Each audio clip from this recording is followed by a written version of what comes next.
Vamos, tá gravando. Então vamos lá, pessoal. Vamos dar uma olhadinha na prova aqui, ó. Eu vou olhar ela aqui como se eu estivesse fazendo. A gente comenta sobre elas aqui. Acho que de maneira geral o pessoal foi bem na prova, não teve muito problema não. Bom, eu botei esse avisozinho aqui, né? Eu não sei se vocês chegaram a conseguir inserir imagem. Teve pessoal no período passado, teve pessoal que teve problema para inserir imagem, mas teve gente que botou pelo link, né, de um Google Drive, alguma coisa assim. Então mandava por e-mail aqui que era mais tranquilo. Mas vamos lá. Essas duas primeiras aqui, quer dizer, até a ordem das questões também é diferente nas provas. Tem questões sorteadas diferentes, em ordens diferentes, né? Essa aqui pode ser que tenha variado um pouco de um para o outro, mas de uma prova para outra, né? Mas vamos olhar aqui essas duas aqui. Seguinte, as fibras óticas monomodo são mais lentas do que as multimodo, pois permitem apenas a transmissão de um modo de luz. Nossa, apenas a transmissão de apenas um modo de luz. Essa aí é falsa. Na verdade, as fibras monomodo, elas são as fibras mais rápidas de todas. São as fibras mais rápidas e que têm maior alcance.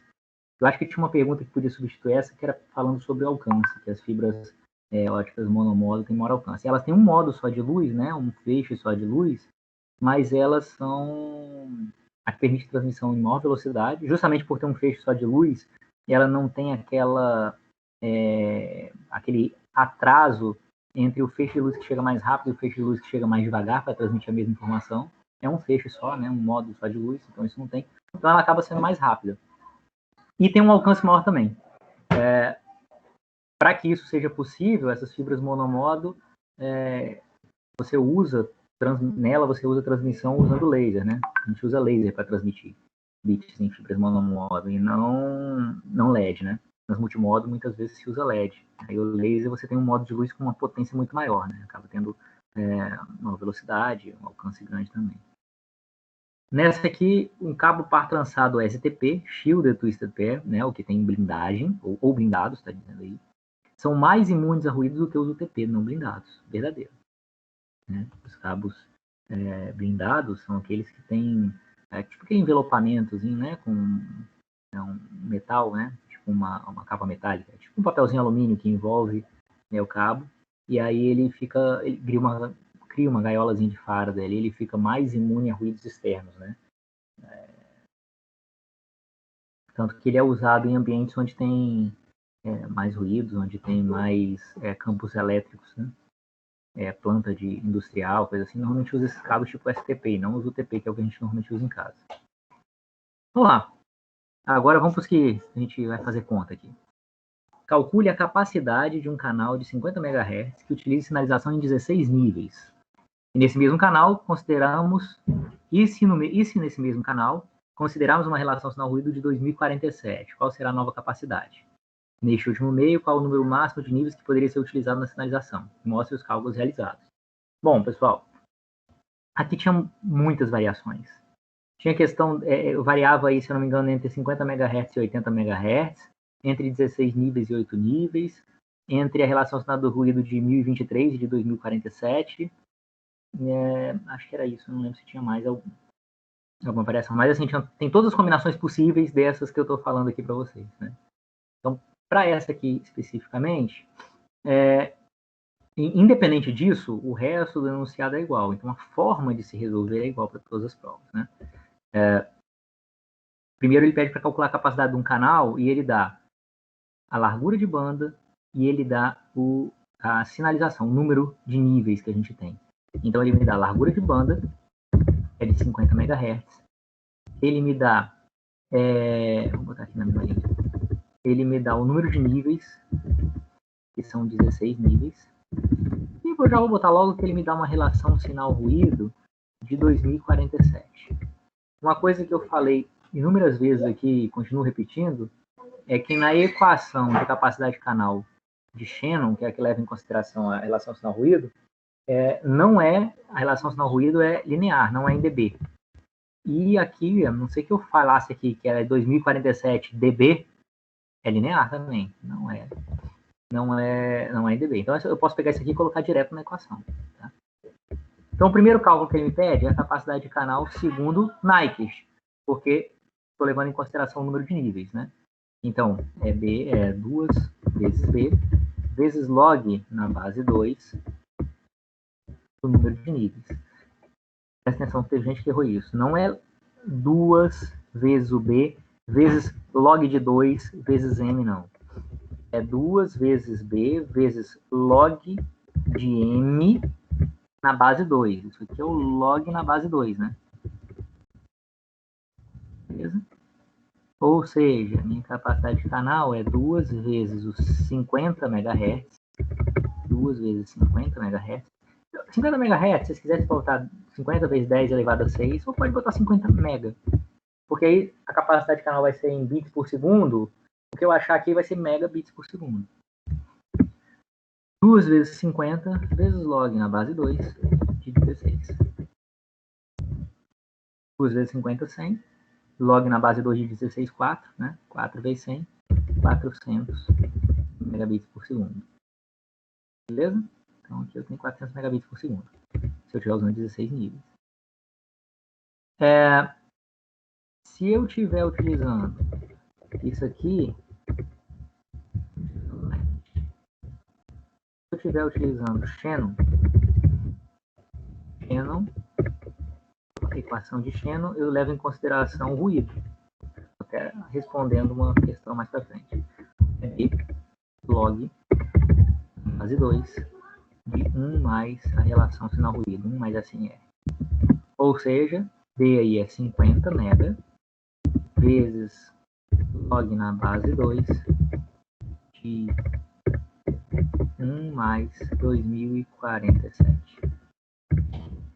Log na base 2 de 2048 é 11. Então isso aqui vai dar 550 megabits por segundo.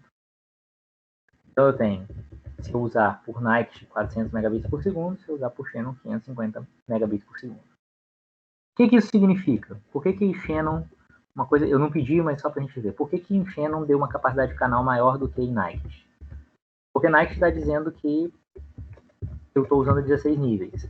Shannon está dizendo que eu tenho uma relação sinal-ruído 2047. Isso aqui, como é o mesmo canal, ele está mais ou menos dizendo o seguinte, ó, se a relação sinal-ruído foi essa aqui mesmo, dá para usar mais nível do que 16, hein? Por quê? Porque com 16 eu consigo 400 megabits por segundo, mas aqui está me dizendo que com essa relação sinal-ruído eu consigo chegar até 550 megabits por segundo. Então dá para pensar em botar mais do que 16 níveis aí. E é justamente isso que eu peço, né? Qual o número máximo de níveis que poderia ser utilizado nesse meio aqui? Como é que eu faço isso? Eu tenho que igualar as equações de capacidade. Ou seja, eu tenho que pegar a equação de capacidade de Nyquist, que é essa aqui, log na base 2 do número de níveis, e fazer o seguinte, na verdade o C aqui, a capacidade de canal é a que eu achei em Shannon, que é 550 megabits por segundo. É igual a, vou botar 550 megas só, é igual a 2 vezes o B, que a gente viu que é 50 megas, vezes o log na base 2 de M. Então, eu vou pegar 550 e dividir por 100, né? 550 mega, dividir por 100 mega. Então, o log na base 2 de M vai ser igual a 5,5. Então, M vai ser igual a 2 elevado a 5,5. Então, elevado, né? Ou seja, a quantidade de níveis que eu posso ter, né? A máxima de níveis que eu posso ter nesse canal, para ter uma transmissão de sucesso, é 2 elevado a 5,5, que dá 45,25. Dá 45 níveis. Quem botou isso aqui, ótimo, acho que todo mundo que fez isso botou e deu 45, botou 45 níveis. Tem uma outra prova, um outro modelo de prova que dava 32 níveis direitinho. Todo mundo botou isso aqui, tá? 45. Eu considerei certo isso. Mas, no fundo, quando a gente está usando sinalização, a gente sempre usa um número de níveis que seja uma potência de 2. Porque a gente quer mandar bits. No final, a gente quer codificar bits com esses níveis. Então, se eu tiver 2 níveis, eu consigo codificar 1 bit. Se eu tiver 4 níveis, eu consigo codificar 2 bits de uma vez. Se eu tiver 8, 3 bits de uma vez. Se eu tiver 16, 4 bits de uma vez. Se eu tiver 17, eu vou continuar botando no máximo 4 bits de cada vez, vou usar só 16 dos 17. Então, apesar de eu poder fazer 45, no fundo, não dá para usar 45, eu vou usar no máximo 32 níveis. Porque é sempre uma potência de 2. É a maior potência de 2 que é menor do que 45, né? Acima disso aí já é 64. Então, a menor potência de 2 que fica abaixo de 45, que é o máximo de níveis que eu consigo usar, é 32. Então, no fundo, se eu fosse ser bem cri-cri, a resposta correta seria essa aqui. Mas eu considerei quem botou 45 níveis. Beleza? Considerei isso aí certo. Vamos para a próxima, né?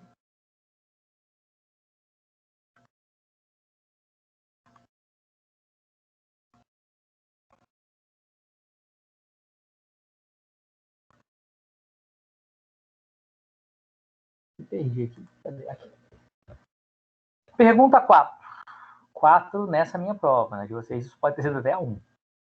Na figura a seguir, em A está representado o sinal F de T no domínio do tempo. Em B, estão representadas as 5 harmônicas que compõem o sinal, também no domínio do tempo. Represente graficamente o referido sinal no domínio da frequência. Então, o sinal é esse aqui. Isso aqui são as harmônicas, as componentes, né? Pelo menos as 1, 2, 3, 4, 5, né? Eu falo aqui que são 5. As 5 harmônicas, as 5 primeiras harmônicas do sinal. Se eu somar essas 5, vai me dar um sinal igual a esse, ou muito parecido com esse aqui. Então, eu pedi para representar graficamente o referido sinal no domínio da frequência. Como que eu represento esse sinal aqui no domínio da frequência, então? Primeiro, eu tenho que identificar os sinais que eu tenho. Aqui também tinham vários diferentes, tá? Variava a amplitude, variava a frequência. Todos eles tinham 5 sinais, mas eu sempre variava amplitude e frequência. Vamos olhar isso aqui, o que vale para esse, vale para os outros também. Né? Vamos lá, vamos desenhar isso aqui. Não vou desenhar aqui não, não vou desenhar no Paint, que é mais fácil. Abrir os dois ao mesmo tempo aqui vai demorar, hein?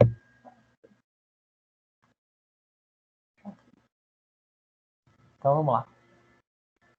Vou desenhar aqui, então eu tenho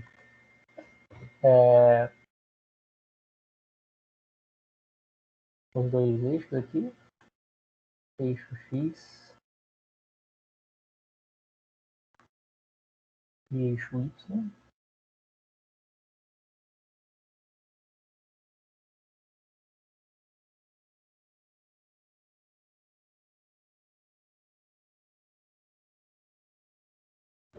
Tá.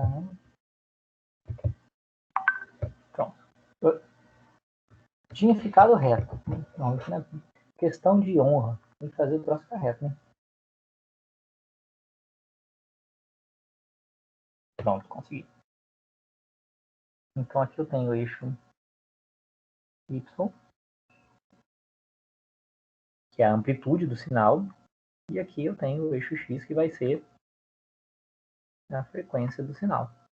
Né? Então aqui eu tenho amplitude,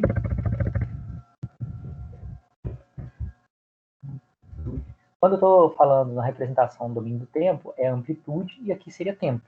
Mas no domínio da frequência, aqui eu tenho a frequência. Tá em hertz. Então vamos lá, vamos olhar aqui meu sinal. Eu vou olhar de maior amplitude para o de menor amplitude. Não sei se é a melhor estratégia ou pior, não sei se existe melhor ou pior estratégia, mas a gente pode fazer assim. Então, vamos lá.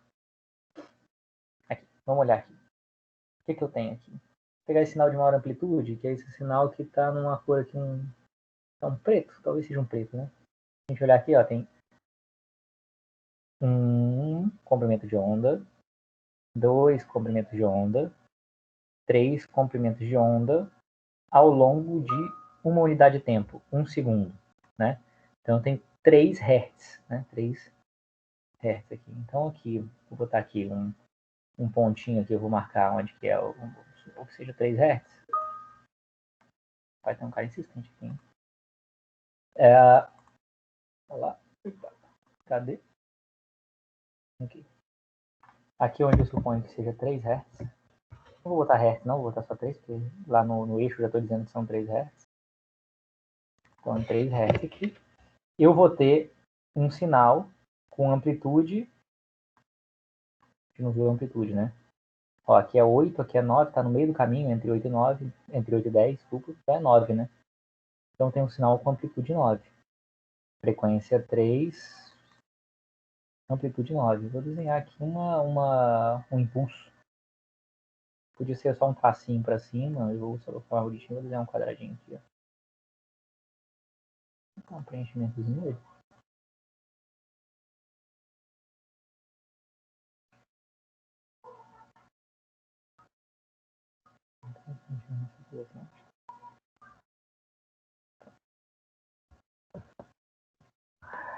Aqui é amplitude. Eita, não botei amplitude aqui, né? Então, peraí. Não vai dar amplitude, não. Assim.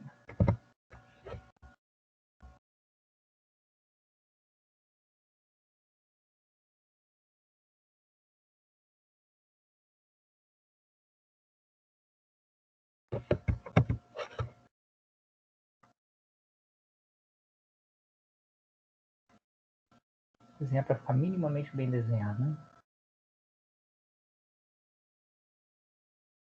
Um pontilhadinho, né?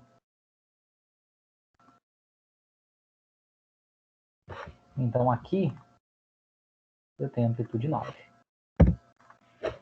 Beleza, pessoal? Vamos lá. Então na frequência 3 eu tenho amplitude 9. No outro aqui, já olhei de uma amplitude, vou baixar para uma amplitude um pouquinho abaixo aqui, que está amplitude 7, parece, né? Entre 6 e 8, ó, 7. Eu tenho um comprimento de onda, 2, 3, 4, 5, 6. 6 comprimentos de onda. 6 comprimentos de onda, ou seja, 6 Hz com amplitude 7. Então eu tenho 6 Hz com amplitude 7. Vou fazer aqui o desenhozinho aqui, assim aqui para os 6 Hz. Se aqui é 3, vai ficar mais ou menos o dobro da distância, por aqui assim, eu acho, né?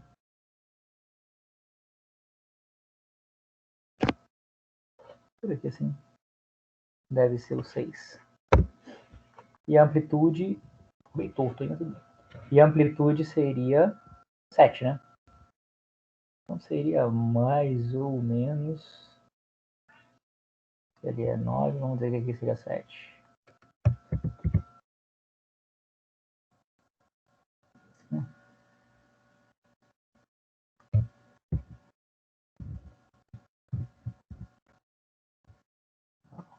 Vou desenhar rápido.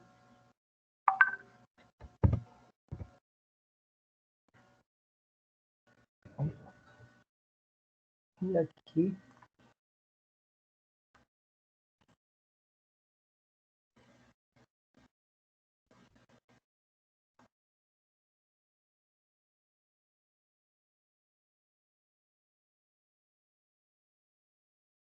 Mais ou menos 7, né? Pontilhadinho também, para ficar rentinho.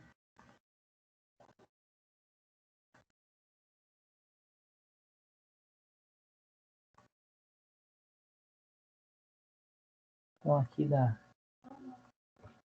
amplitude 7. Bom, seguindo aqui. Então esse cara aqui tem amplitude 7, que é o azul. O verdinho aqui é um dourado, né? Parece. Não sei se é verde, se é dourado, sei lá.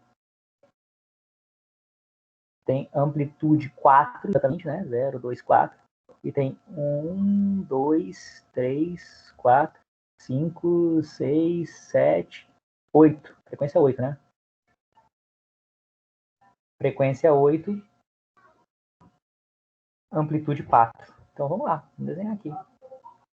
Amplitude 4 e frequência 8. Vamos pegar aqui, ó. 4 vai ser mais ou menos aqui, um pouco mais da metade. Por aqui assim, ó.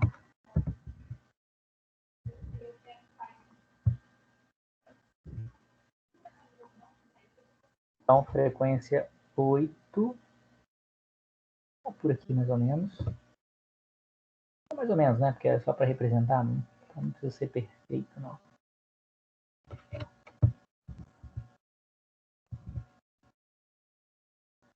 Faz esse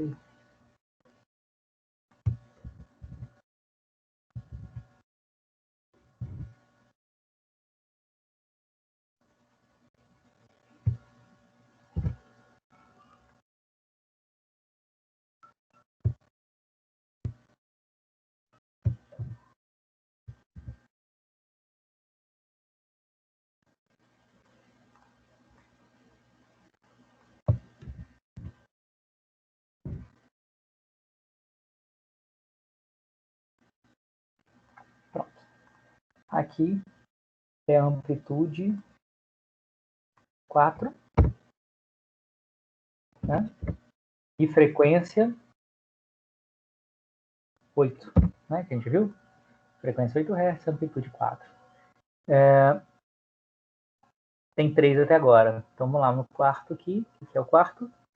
Amplitude menorzinha aqui, ó, amplitude 2. A frequência tá 1, 2, 3, 4, 5, 6, 7, 8, 9, 10, 11, 12. Então é frequência 12 com amplitude 2. Então a amplitude é 2, que é a metade do 1 aqui, né? Metade do 4 aqui, então a metade desse.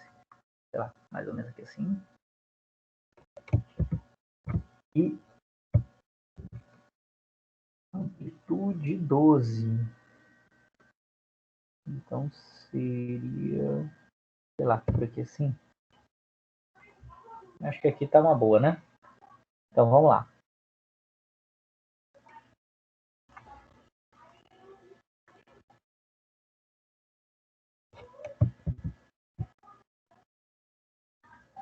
Vou pegar aqui assim.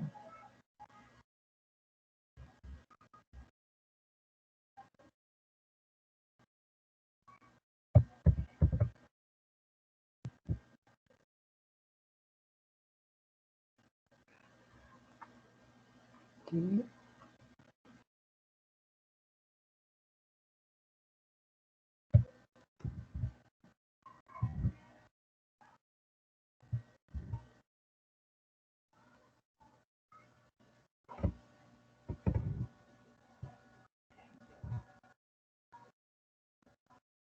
Ó,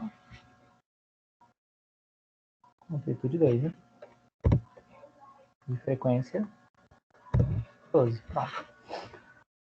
Bom, a maioria não foram todos não, mas a grande maioria de vocês que acertou a questão, acertou não totalmente, fez até aqui. Pouca gente fez um que estava faltando aqui, que é uma componente, vocês lembraram que era 5, eu disse no enunciado que eram 5, aqui só tem 4, que é essa componente em verde aqui, ó, que não está oscilando, porque tem uma frequência de 0 Hz. Então essa componente em verde, que tem 0 Hz, ela aqui tem uma amplitude 3. Então eu tenho uma amplitude 3, né, que está mais ou menos aqui assim, ó, 3.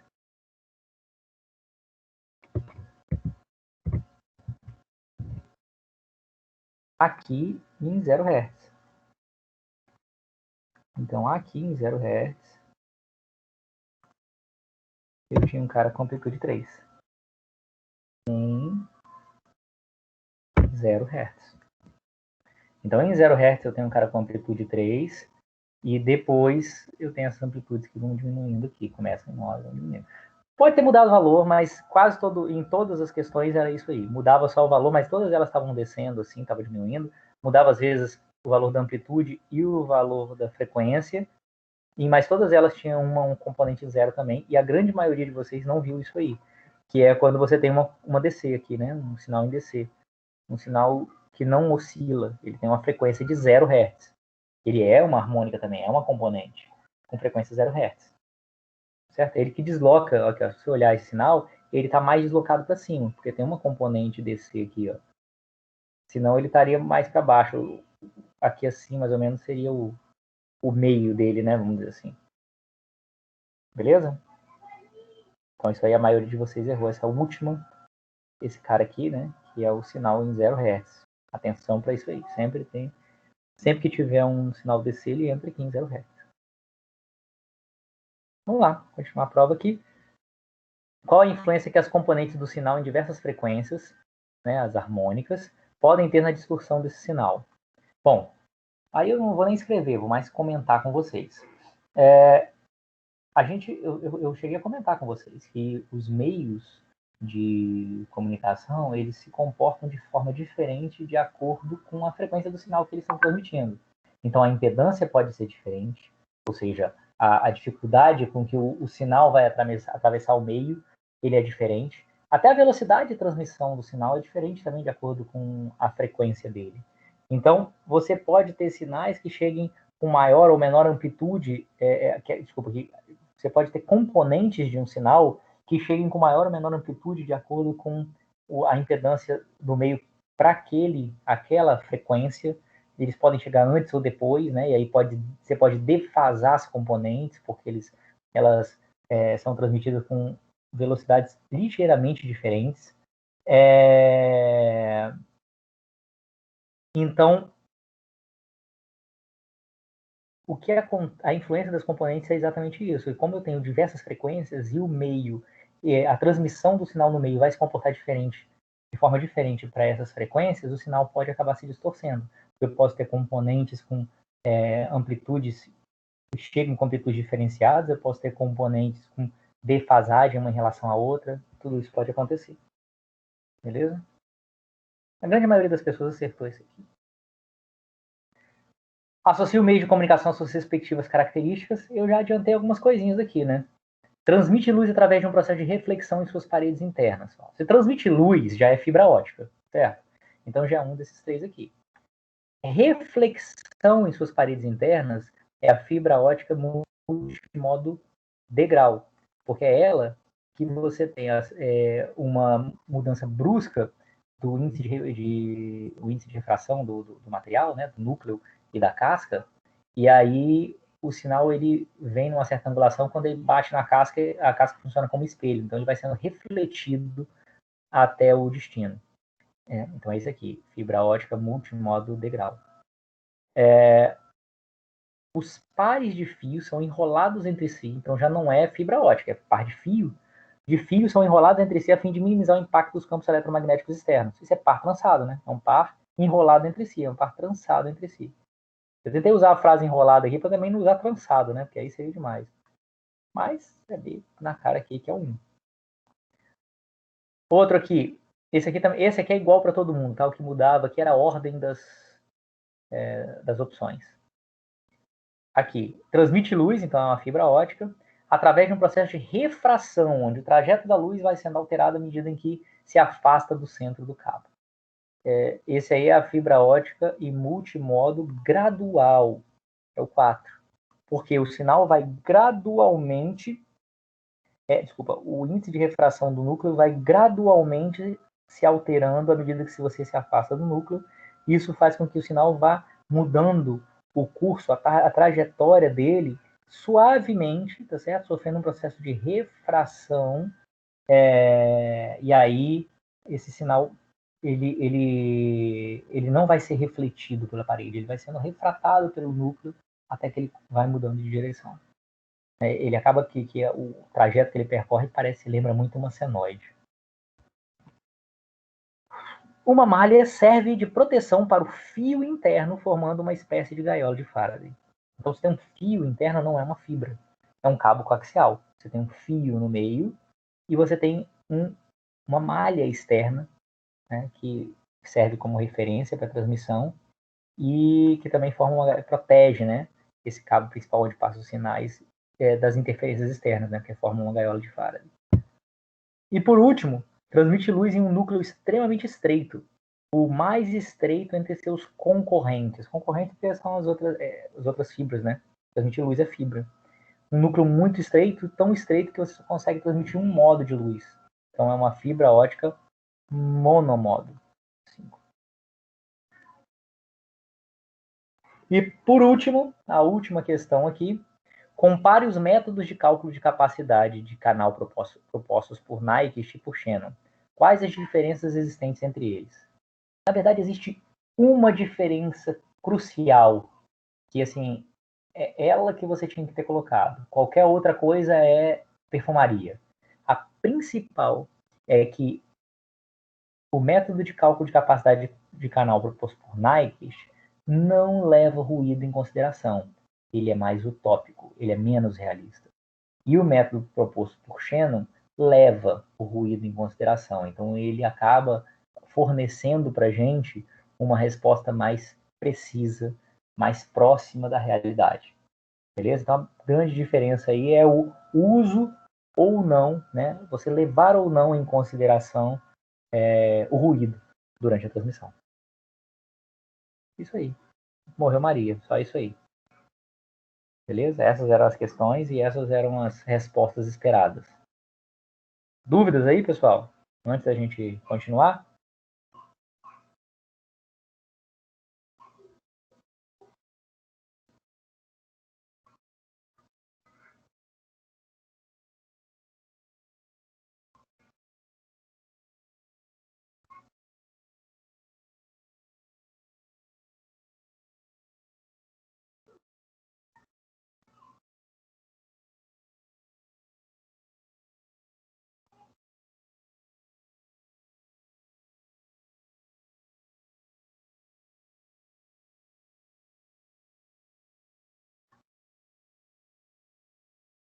Dúvidas não, né? Beleza.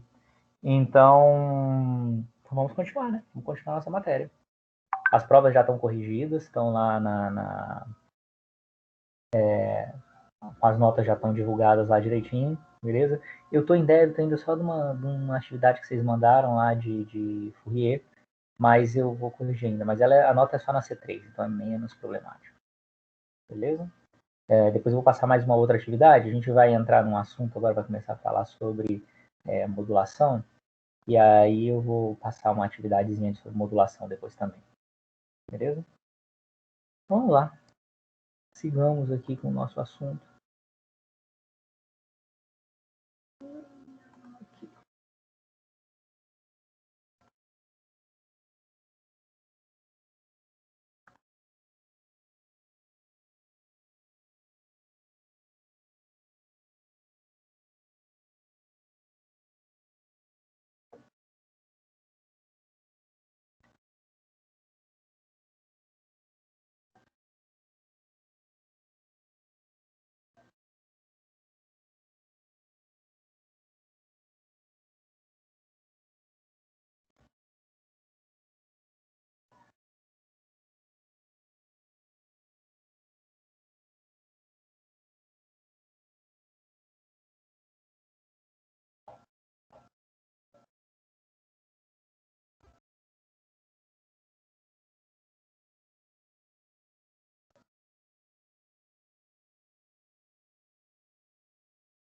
De vez em quando eu me perco nos arquivos aqui, pessoal. Eu estou só abrindo aqui, peraí. Aqui.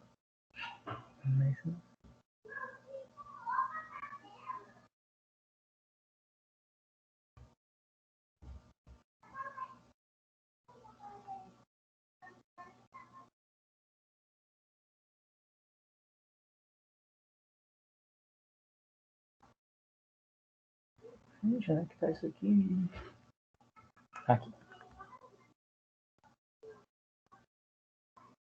Compartilhar aqui com vocês.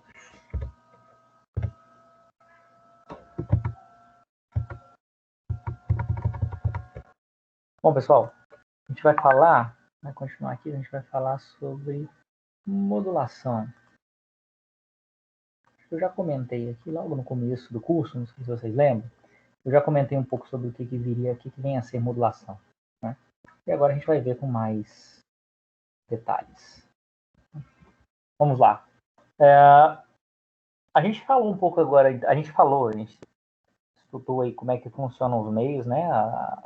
Como que os meios fazem para transmitir os dados, né? E que mecanismos eles têm que ajudam na transmissão, que reduzem a incidência de ruídos e coisas assim.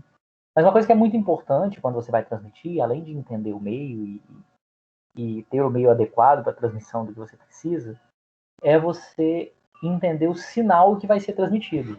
Então, na verdade, quando a gente fala em transmissão, camada física, né, a gente tem duas componentes principais na transmissão de dados. Uma é o meio de transmissão, né, e outra é o sinal que vai ser transmitido. Então, o sinal, a gente precisa entender as duas coisas. A gente precisa entender bem o meio, precisa entender o sinal. E a gente tem que, além disso, fazer com que um seja o mais adequado possível ao outro. Então, não adianta nada, claro que eu vou exagerar muito aqui, tá? Mas não adianta nada eu ter uma fonte muito boa de sinal, ter um gerador de luz muito bom aqui, um laser potentíssimo, e querer transmitir isso num par trançado, que não vai transmitir. Claro que eu exagerei muito, né? Só sendo, né, a pessoa querer transmitir um laser um par trançado também é um exagero. Mas o que eu quero dizer, isso é o limite, mas o que eu quero dizer é o seguinte, às vezes até o sinal elétrico que você vai transmitir naquele cabo, você tem que adequar ele ao meio. Não adianta nada eu querer botar um sinal que não seja muito bom, com a frequência muito mais alta do que o meio permite, sei lá, uma amplitude de tensão muito alta também, que vai causar uma dissipação muito grande no meio. Então tem um monte de coisas que você tem que levar em consideração. E então, muitas vezes, você tem um sinal que não está na forma mais adequada para o meio de transmissão. Como que eu sei a forma mais adequada para o meio de transmissão? Normalmente eu tenho que ver nas especificações que os fabricantes dão, que os padrões dizem que tem que ser, né? E aí, muitas vezes, o dado que eu tenho, o sinal que eu tenho para transmitir, não está naquele formato que é o melhor formato para ser transmitido no meio de transmissão que eu vou utilizar. E aí eu tenho que pegar esse sinal e converter ele para um outro formato que seja mais adequado ao meio. Eu tenho que adaptar ele ao meio de transmissão que eu vou utilizar no momento. Seja qual for o meio de transmissão, seja qual for o sinal. E esse processo de você pegar um sinal e adequar ele ao meio de transmissão é um processo conhecido como modulação. É você estar modulando o sinal. Então, modular um sinal significa mudar as características dele para que ele se adeque a um meio de transmissão, beleza? E aí a modulação, eu posso pensar em 4 situações diferentes. Eu posso pensar numa situação em que eu tenho um dado na forma analógica, uma voz, por exemplo, e aí eu vou modular esse sinal para transmitir ele de forma analógica.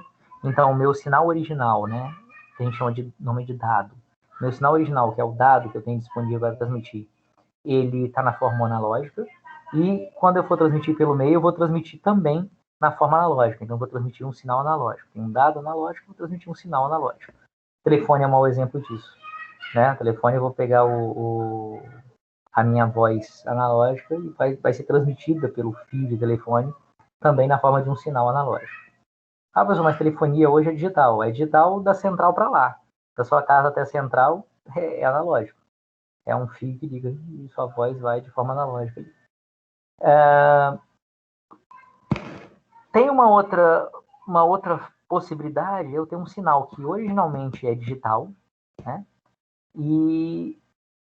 Só que na hora que eu vou transmitir, no meio que eu vou transmitir, eu preciso antes converter esse sinal para um sinal analógico. Então eu tenho um dado digital que vou transmitir num meio que precisa de um sinal analógico.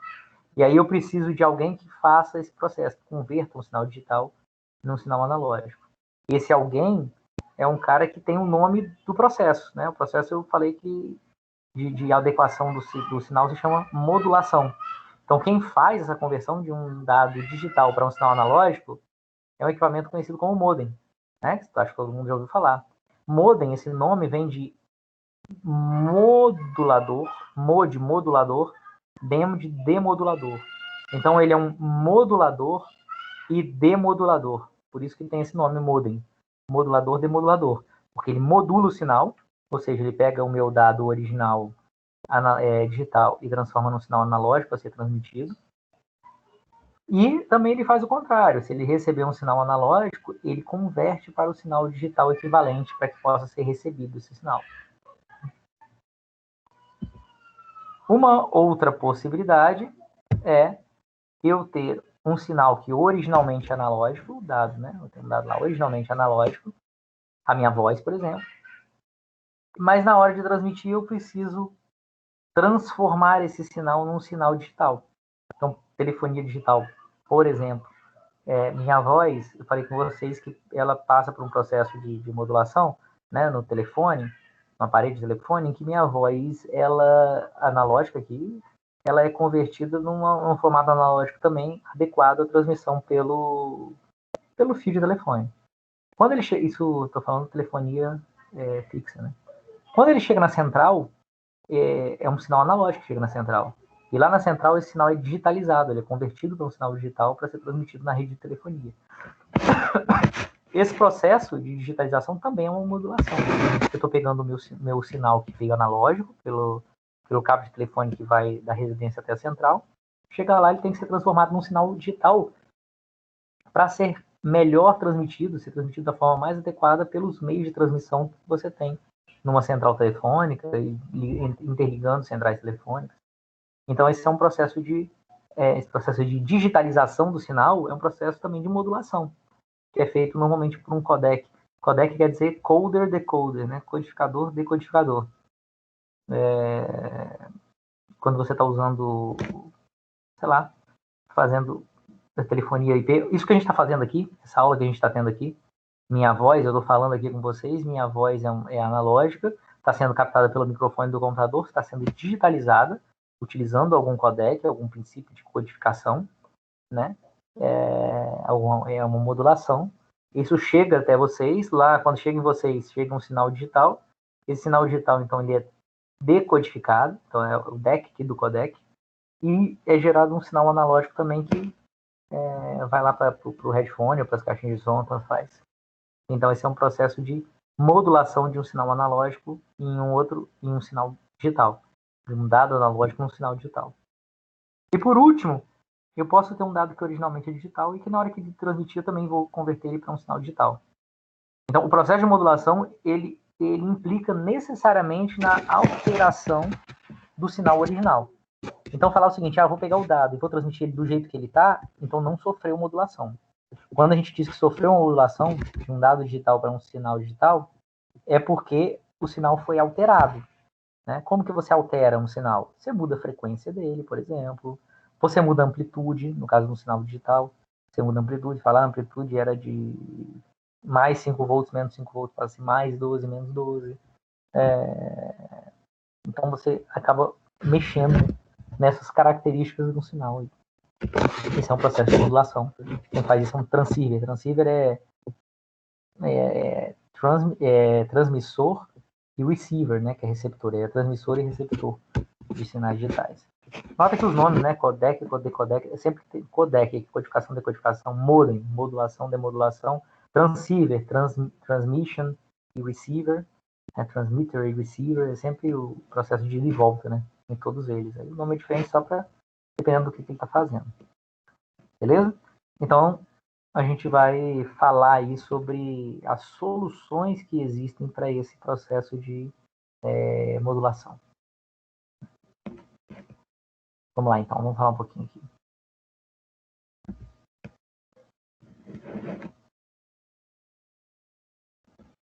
Mais especificamente, a gente vai falar sobre esses mecanismos de modulação que estão aparecendo aí nessa figura. Essa figura, eu diria para vocês que ela representa bem nossa evolução aí nas próximas semanas. Né? A gente vai ficar algumas semanas em cima disso. Talvez seja uma das partes mais importantes, se não a mais importante do curso. Né? A gente entender como que o sinal se comporta. Então, vamos lá. A gente vai partir aqui do princípio que eu tenho que transmitir um sinal digital e meu dado originalmente é digital.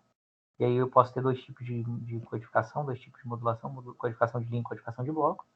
Eu quero transmitir um dado digital, mas meu dado um sinal digital, mas meu dado é originalmente analógico, minha voz, por exemplo. E aí eu passo por um processo chamado PCM. Está aqui PAN, PCM, mas o PAN é um meio do caminho para o PCM. A gente vai falar mesmo no PCM, Pulse Code Modulation. Às vezes eu quero transmitir um sinal analógico, e meu dado originalmente é um dado digital. Quero transmitir de forma analógica um arquivo, por exemplo, de dados. E aí eu tenho esses 4 mecanismos aqui que eu posso utilizar.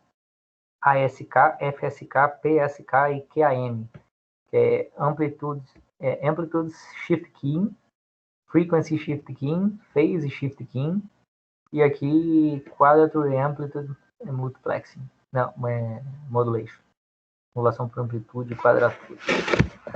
É o mais usado hoje em dia, a gente vai falar por quê e como que isso funciona. E por último, a gente tem um aqui só para cumprir tabela. Só para esse quadro não ficar manco, vamos dizer assim, né? Senão essa árvore ia ficar muito desbalanceada se a gente não botasse esse último ramo. Então a gente vai falar nele, mas vai falar nele em 1 minuto e meio. Tudo que você queria saber sobre AM e FM em 1 minuto e meio. 1 minuto e meio, estou exagerando, não chega, não é só isso, claro. deve ser uns 2 minutos e 10. A gente vai falar sobre como é que funciona a modulação em AM e FM. A gente vai falar bem rapidinho, mas daria para fazer um tratado, daria para fazer um curso só de AM e FM, um semestre inteiro só de AM, um semestre inteiro só de FM, se quiser.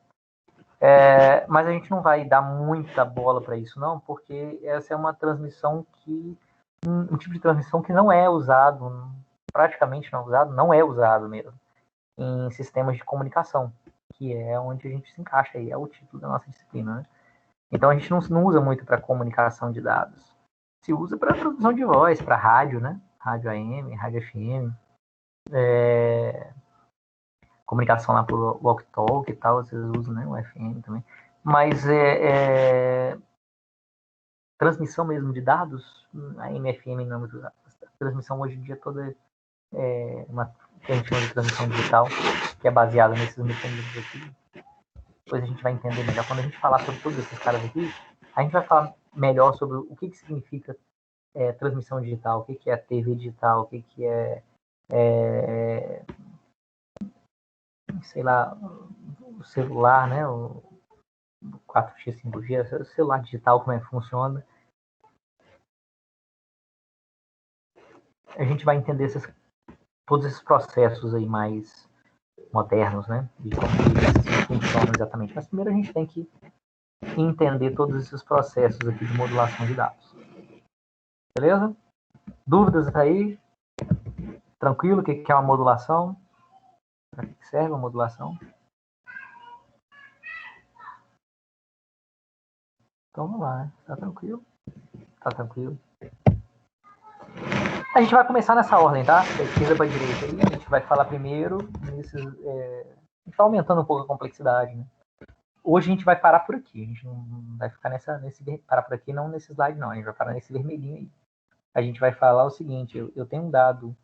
E a gente não vai falar tudo ainda hoje disso aqui, não. A gente vai começar isso aí. Eu tenho um dado a ser transmitido, que originalmente é digital, uma sequência de zeros e uns. E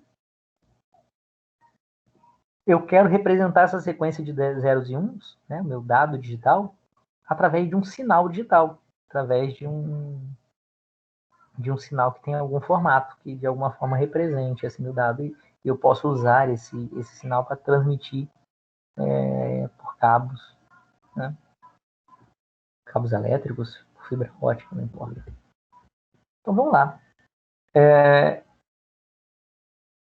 Uma pergunta que eu já meio que respondi aqui, que é por que eu vou querer codificar dados digitais para transmissão digital, se eles já são digitais? Se eu tenho um dado que já é digital, por que eu vou modular ele num sinal digital? Né? A resposta já está aí, que é para adequar o sinal ao meio, o sinal ficar o mais adequado possível ao meio. E eu tenho várias formas de fazer isso. A gente vai ver algumas dessas formas aí. A gente vai entender algumas dessas formas. A gente vai falar sobre codificação unipolar, polar, bipolar, multinível, multitransição, mas a gente vai focar mais aqui no polar. Vamos falar um pouquinho sobre, então, a modulação de sinais, de dados digitais em sinais digitais. Uma primeira forma é um mecanismo conhecido como unipolar. Por que ele está aqui na frente? Porque ele talvez seja muito mais usado em circuitos locais, assim, em coisas de eletrônica básica, né? Se a gente pegar esses componentes CMOS, TTL, que vocês devem ter visto lá em alguma disciplina de eletrônica, esses componentes, eles, de maneira geral, eles entendem que o 1 é representado por mais 5 volts e o 0 é representado por 0 volts. Isso é uma codificação polar. Polar porque você tem só um polo de representação, uma polarização, ou seja, é sempre positivo. Tem mais 5 volts, 0 volts e mais 5 volts. Você não tem, por exemplo, mais 5 volts e menos 5 volts. Só tem sinal em um sentido, vamos dizer assim, né? Então o sinal ele ou é mais 5 volts ou é 0, ou é mais 5 volts ou é 0.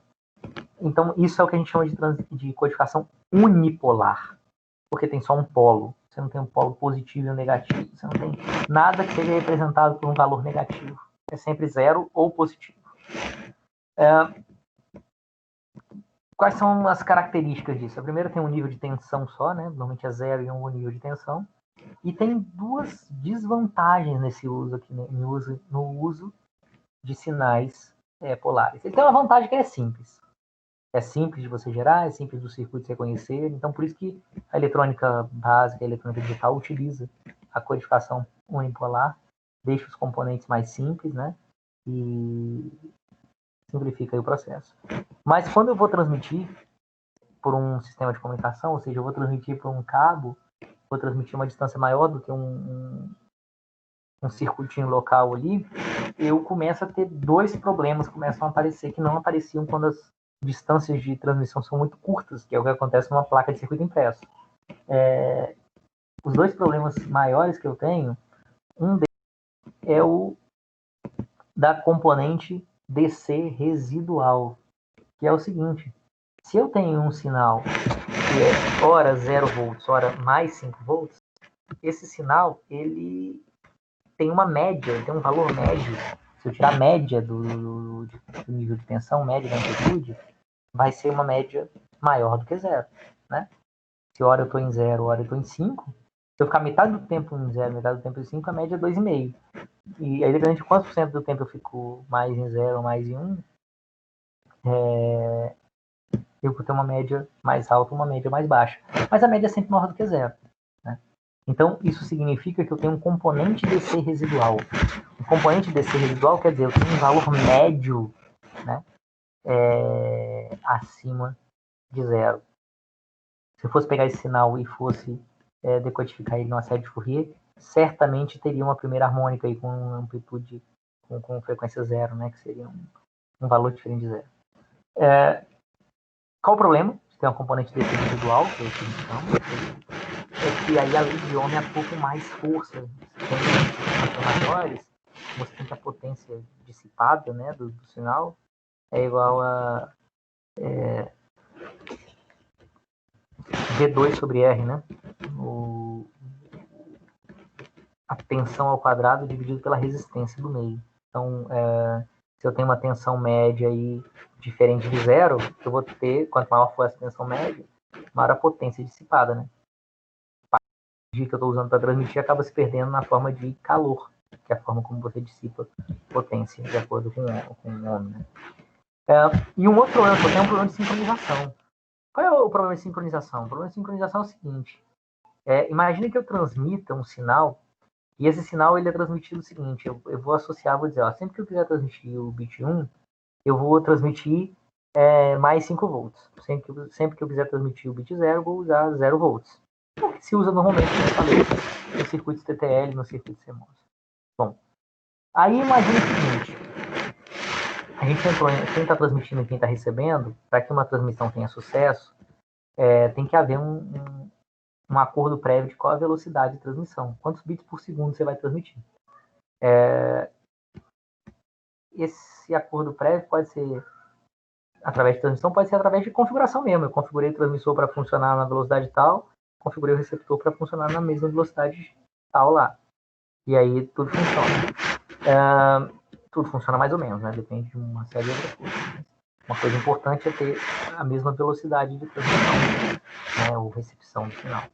E aí, o problema começa a acontecer porque, por exemplo, para que você tem que ter acordo na velocidade de transmissão?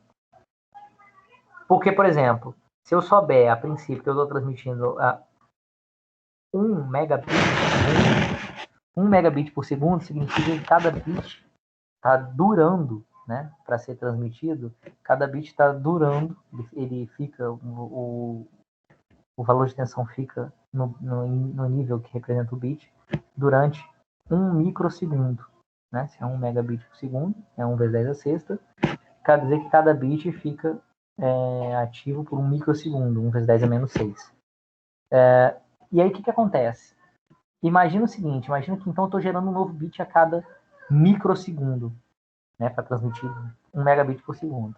E na recepção, o cara, ele para poder ver se o que está sendo transmitido é 0 ou 1, ele faz o seguinte: ele espera meio tempo de bit e lê o sinal.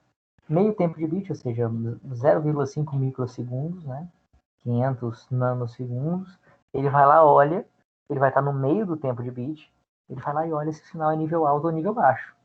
Se o sinal for nível alto, ou seja, se for 5 volts, é porque o cara transmitiu 1. Se for nível baixo, 0 volts, ele transmitiu 0. Né? E aí é assim que você faz para receber um sinal. O problema é que a contagem de tempo de qualquer computador, de qualquer circuito desses aí, não é 100% precisa. Né? Qualquer computador, de qualquer sistema, de qualquer coisa. Né? Se eu pegar meu sei lá, tem um relógio de pulso aí, que não seja smartwatch, pegar seu relógio de pulso e ajustar a hora com a hora de um outro relógio qualquer, e daí um mês você olhar de novo, vai estar um pouquinho atrasado, um pouquinho adiantado, porque a contagem de tempo não é precisa desses sistemas, tanto do relógio de pulso quanto dos computadores, né? Por que eu falei não smartwatch? Porque smartwatch, celular, eles têm um processo de periodicamente sincronizar a hora do relógio deles com o provedor, um provedor aí. Então, o problema é que se eu estou transmitindo um bit a cada microsegundo, o receptor ele vai esperar 500 nanosegundos para ver o primeiro bit. Daí para frente, a cada 1 microsegundo, ele vai lá e vê se o que foi transmitido é 0 ou é 1. Certo? Porque aí ele vai estar sempre olhando no meio do bit. Isso, na teoria, é muito bonito. Na prática, o problema é que o jeito que eu conto um microsegundo não é igual ao jeito que o receptor conta um microsegundo. Porque nossa contagem de tempo não é 100% precisa. Então, o meu microsegundo é 1,01 microsegundo. O microsegundo dele é 0,99 microsegundo, né, em realidade. Então, o que vai acontecer é que o cara que está recebendo lá, se ele for um microsegundo mais rápido, por exemplo, ele vai estar lendo primeiro na metade do bit, depois um pouquinho antes da metade, depois um pouquinho mais antes da metade, depois um pouquinho mais antes da metade, um pouquinho mais antes da metade, um pouquinho mais antes da metade do próximo bit, mais um pouquinho mais da metade do próximo bit, mas quase já no começo do próximo bit, e aí depois o que seria o próximo bit acaba caindo no mesmo bit, porque ele está um pouquinho mais devagar, e aí já deu erro de transmissão, porque aí teve um bit que ele contou 2 vezes, quando na verdade já era para ter contado outro bit. Né? Não sei se está claro. Assim como se ele for mais rápido também, você vai, se você for mais devagar, desculpa, na hora que ele está recebendo, ele leu a metade do tempo do primeiro bit, depois na metade mais um pouquinho do segundo bit, na metade mais um pouquinho do terceiro bit, na metade mais um pouco do quarto bit, e aí sim vai indo, a metade mais um poucão do 100º bit, e aí na hora que ele vai ler o 101º bit, já está tão no finalzinho do último bit, que em vez de pegar o 101º bit, ele acaba pegando o comecinho do 102º bit. E aí você também pulou um bit na hora que você está recebendo. E aí você pode começar a ter problemas desse tipo. São problemas de sincronização, porque a contagem de tempo entre quem transmite e quem recebe não é 100% confiável, não é perfeita. Né? Então, a transmissão unipolar tem esses dois problemas, a componente desse residual e um problema de sincronização, né, causado pelo fato de que nem sempre as velocidades de recepção e transmissão são as mesmas. Exatamente as mesmas. Pode até ser as mesmas, né, e tem que ser as mesmas, mas quando a gente fala as mesmas, é aproximadamente as mesmas. Não tem essa precisão necessariamente de microsegundos ou nanosegundos. Então, vamos lá.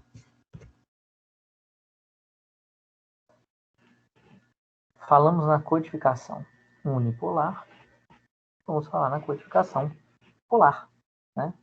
Para a gente encerrar por hoje. Vamos falar, para encerrar por hoje, nós vamos falar em 2 codificações, né? Na NRZ-L e na NRZ-I. Manchester e Manchester diferencial a gente deixa para a próxima aula. Primeiro, dúvidas até aqui na codificação unipolar?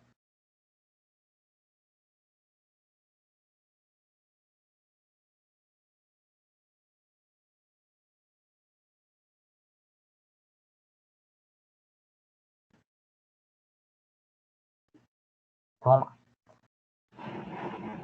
lá. NRZ-L. NRZ quer dizer Non-Return to Zero.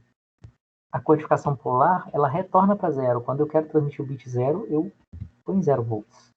Na NRZ, eu não volto para zero, eu não fico em 0 volts.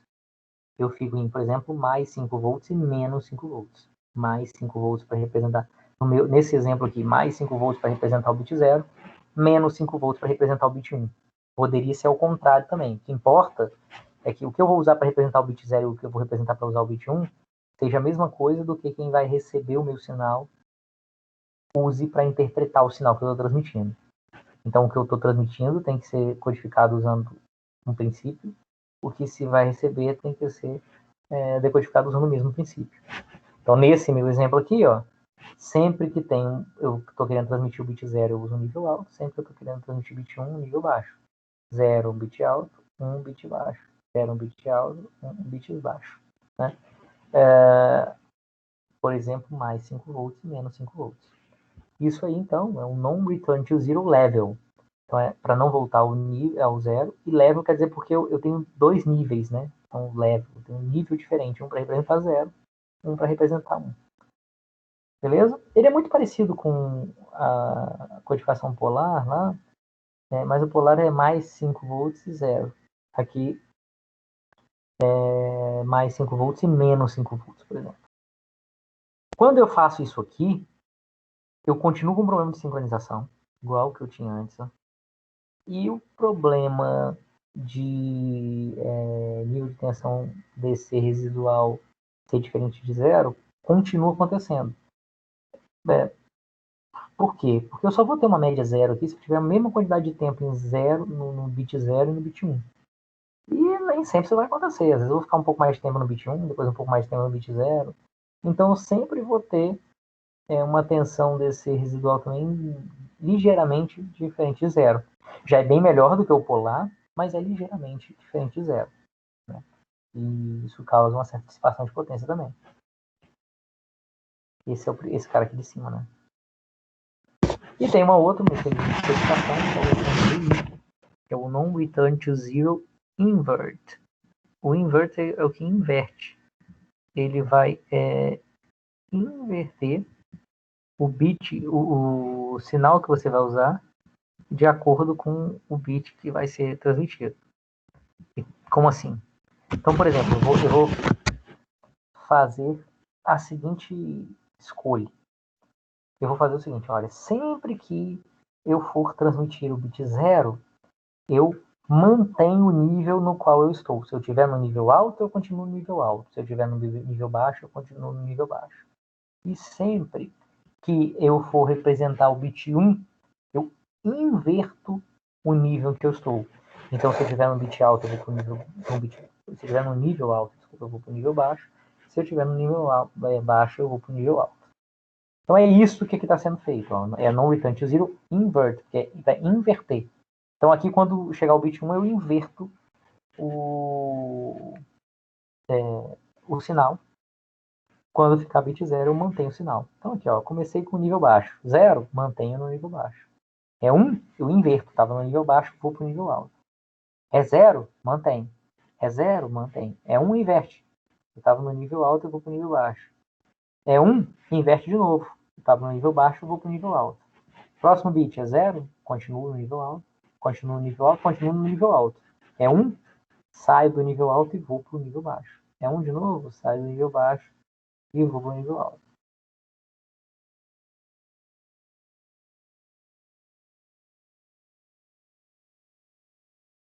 Beleza? Vamos fazer depois. Tá claro o NRZL e o NRZI? Sim, talvez, quem sabe. Estão calados aí, tô achando que vocês não estão nem me ouvindo, hein? Fala pelo menos assim, tá bom, professor? Pelo menos eu sei que vocês estão me ouvindo.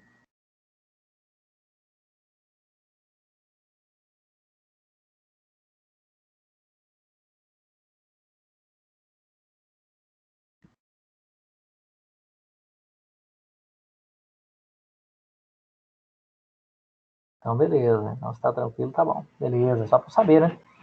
Vai lá que eu descubro aqui que travou tudo, né? Show de bola, então, pessoal. Então, vamos lá. Codificação NRZL, é isso aqui. Codificação NRZI, né? A forma como eu represento. Essas aqui são usadas, tá, para transmissões a distâncias não muito grandes. Tem algumas variações das redes Ethernet que usam NRZL e o NRZI. A gente vai falar mais para frente aí, mas tem algumas variações aqui. Então é usado. Ele é simples, né, de usar, então ele é usado. Mas ele continua com os mesmos problemas de tensão DC residual e de sincronismo. Tá certo? Menos afetados, principalmente o de tensão DC residual do que a transmissão polar, mas funcionam direitinho. E a gente vai falar depois, na próxima aula, a gente vai falar sobre... Opa, voltou, tá bom. A gente vai falar sobre outros dois tipos de codificação, são a codificação Manchester e a codificação Manchester diferencial. Eu não vou entrar neles agora não, só para poder a gente não se complicar aqui neles. Vou fazer o seguinte, eu vou pegar esse cara aqui, ó, 011.011.001. Enquanto eu vou fazendo a chamada, eu peço para vocês representarem utilizando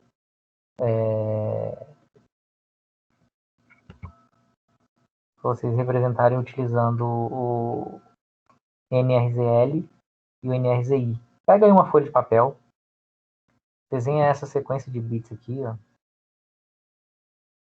011.001 e tenta representar utilizando esses. Vou voltar aqui o slide.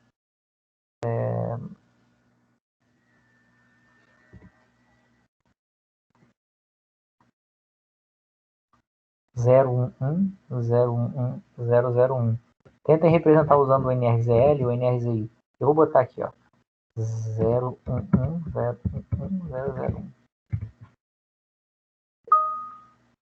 Vocês estão vendo o slide aí? Da codificação NRZI e NRZL? Tentem fazer aí. Desenhar mesmo. Pega um papelzinho aí e desenha. Eu vou fazer uma chamada aqui e volto para a gente poder fazer juntos aí, corrigir aí de quem fez, representar esses bits, essa sequência de bits utilizando o NRZI e o NRZL. Beleza? Vou fazer uma chamada aqui rapidinho.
Beleza, já fiz chamada. Então...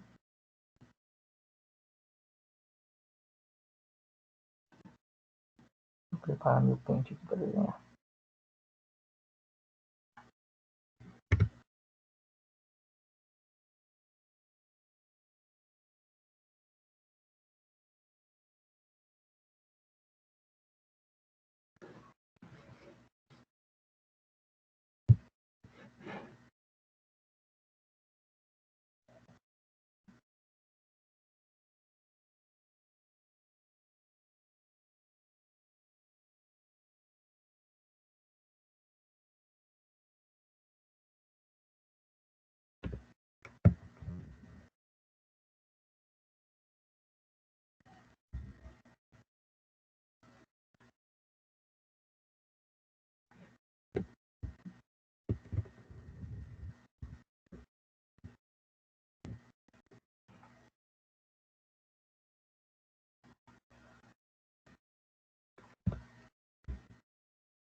Bom, pessoal, vamos lá então. Quem fez, fez. Quem não fez, não faz mais, né? A gente vai fazer o NRZ.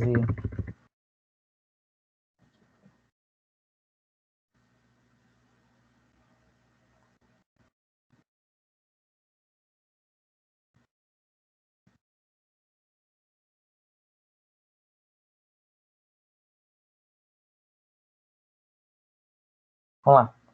Vamos fazer aqui o NRZI, NRZL. Eu quero ver aqui o... Aqui. Vamos olhar aqui. Aqui vai ser o NRZL. Né? E aqui embaixo eu vou fazer o NRZI. Aí eu botei mais ou menos um quadriculado aqui. Cada um desses espacinhos aqui é um bit. A sequência, então, que eu tinha colocado lá. Vamos ver se eu consigo. Vou escrever aqui. É a 0. Não, 0, 1, 1. Né? 0, 1, 1. Cada espaçamento desse aqui é o tempo de um bit, né? 0, 1. E aí, aqui eu estou botando aqui como sendo o 0 volts, né? Ou seja, a minha origem aqui. E aqui para cima e para baixo. Então, no NRZL e no NRZI, quando eu vou fazer o sinal, eu tenho algumas coisas que eu tenho que saber a princípio. A primeira delas é como que eu vou representar o 0, como que eu vou representar o 1. Quem vai ser nível alto, quem vai ser nível baixo, né? Porque vai variar. Então, eu preciso ter essas pré-determinações. Então, no meu exemplo aqui, meu exemplo, só para ser diferente do outro, aqui o 0, eu vou usar nível baixo e, consequentemente, o 1 eu vou usar nível alto. Então, como é que vai ser? Se eu for desenhar, né? Se eu for desenhar aqui, vai ser da seguinte forma, né? Eu vou ter aqui um sinal da seguinte forma.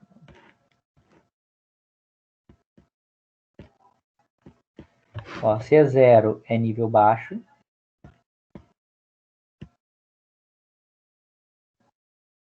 né? E aí se é 1 vai ser nível alto. Então tem uma transiçãozinha aqui do nível baixo para o nível alto.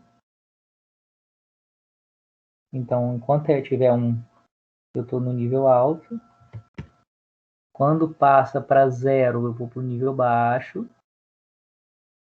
Fico aqui no nível baixo, né? Então, 0 é nível baixo. É 1 de novo? Opa, nível alto, né? Então, eu vou para o nível alto.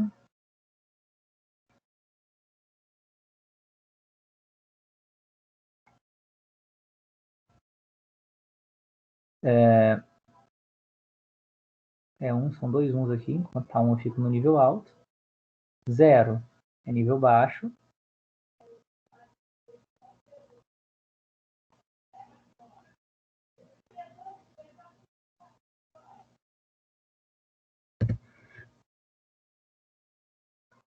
Zero, então, é nível baixo. Então, tem dois zeros aqui, duas vezes no nível baixo. E um nível alto. Então, tem a transiçãozinha aqui para o nível alto.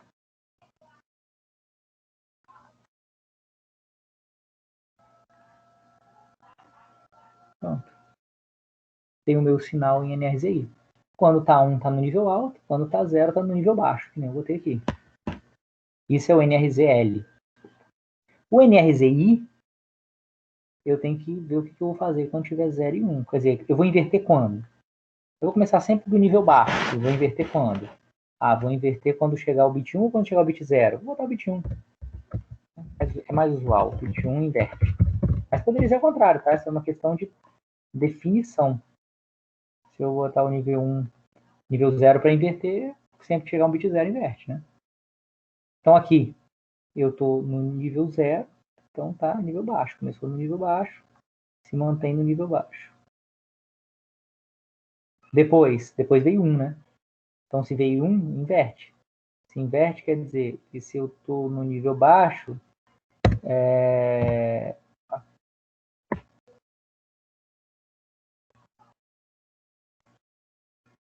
se eu estou no nível baixo, vai para o nível alto.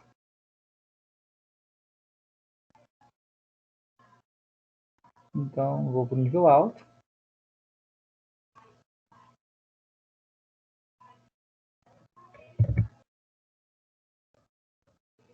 O próximo é 1 de novo. Então, se eu estou no nível alto, eu vou inverter. Vou para o nível baixo.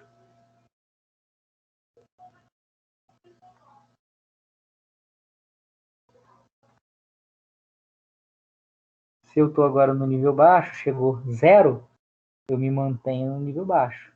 Chegou 1, eu vou inverter. Se eu estou no nível baixo, eu vou para o nível alto. Opa.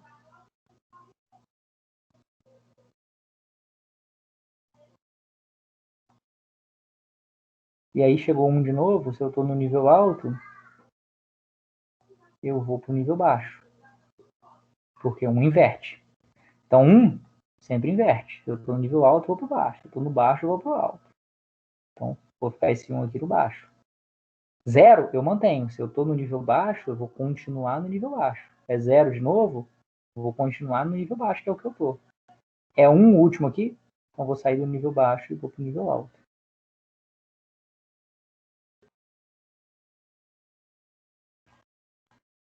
Beleza? Tranquilo, pessoal? Espero que vocês tenham feito aí, tenham conseguido fazer. Na próxima aula a gente vai falar em Manchester, vai falar em Manchester diferencial e vai fazer mais uns exercíciozinhos desse tipo aqui. Aí eu vou dar uns para vocês fazerem com um pouquinho mais de tempo. Vocês fazerem no NZRL, NRZI, no Manchester e no Manchester diferencial. Mas aí a gente vê na próxima aula. Beleza? Alguma dúvida aí no que eu fiz aqui? Bom, como não há dúvidas, vamos parando por aqui hoje, né? Na próxima aula a gente continua aí falando sobre modulação. Beleza, pessoal? Próxima aula não tem, né? Dia 12. Próxima aula não é a próxima segunda. Dia 12, dia das crianças aí, né? Então, de Nossa Senhora Aparecida, então, feriado aí nacional, a gente não tem aula. A gente volta no dia 19, beleza? Na outra segunda. É isso, pessoal. Boa noite para vocês. Até dia 19. Vamos ficar aí uma semana aí. Vocês vão ficar uma semana livre de mim.